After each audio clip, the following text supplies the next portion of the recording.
Hello friends, તમારું સ્વાગત છે મારા કિચનમાં।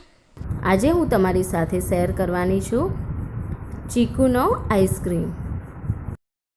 તો ચાલો જોઈએ ચીકુનો આઈસ્ક્રીમ કેવી રીતે બનાવવો।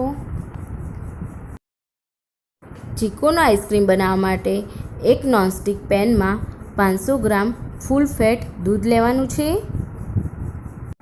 અને ગેસની મીડિયમ ફ્લેમ પર દૂધને ઉકાળવાનું છે અને તેમાં 1 ટેબલસ્પૂન કોર્નફ્લોર એડ કરીશું અને સારી રીતે મિક્સ કરી દઈશું। અહીંયા દૂધ એકદમ ઘટ્ટ થશે અને અડધું થઈ જશે ત્યાં સુધી આપણે આ રીતે જ કોન્સ્ટન્ટ હલાવતા રહેવાનું છે। હવે તમે જોઈ શકો છો દૂધ એકદમ સરસ રીતે થીક થઈ ગયું છે અને જે પેન પરની સાઈડમાં મલાઈ ચોટી છે એને પણ આપણે દૂધમાં જ મિક્સ કરી દઈશું અને ત્યારબાદ 3 ટેબલસ્પૂન સુગર એડ કરી દઈશું। સુગર તમે પ્લસ માઇનસ કરી શકો છો અને સારી રીતે મિક્સ કરી દઈશું। અહીંયા આપણે સુગર વધારે એડ નથી કરવાની, આપણે ચીકુનો આઈસ્ક્રીમ બનાવીએ છીએ માટે ચીકુમાં સ્વીટનેસ હોય જ છે। હવે તમે જોઈ શકો છો દૂધ સરસ રીતે ઉકળી ગયું છે અને એકદમ થીક થઈ ગયું છે।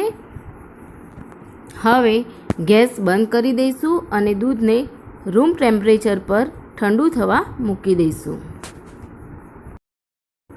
હવે દૂધ ઠંડુ થઈ ગયું છે અને ત્યારબાદ મેં અહીંયા 3 નંગ ચીકુને ક્રશ કરીને રાખ્યા હતા એ આપણે એડ કરી દઈશું અને સારી રીતે મિક્સ કરી દઈશું। હવે તમે જોઈ શકો છો સરસ રીતે મિક્સ થઈ ગયું છે અને એરટાઇટ કન્ટેનરમાં આપણે એડ કરી દઈશું અને 10 કલાક માટે આપણે ફ્રીઝરમાં મૂકી દઈશું। હવે 10 કલાક થઈ ગયા છે, તમે જોઈ શકો છો એકદમ સરસ રીતે આઈસ્ક્રીમ થઈ ગયો છે।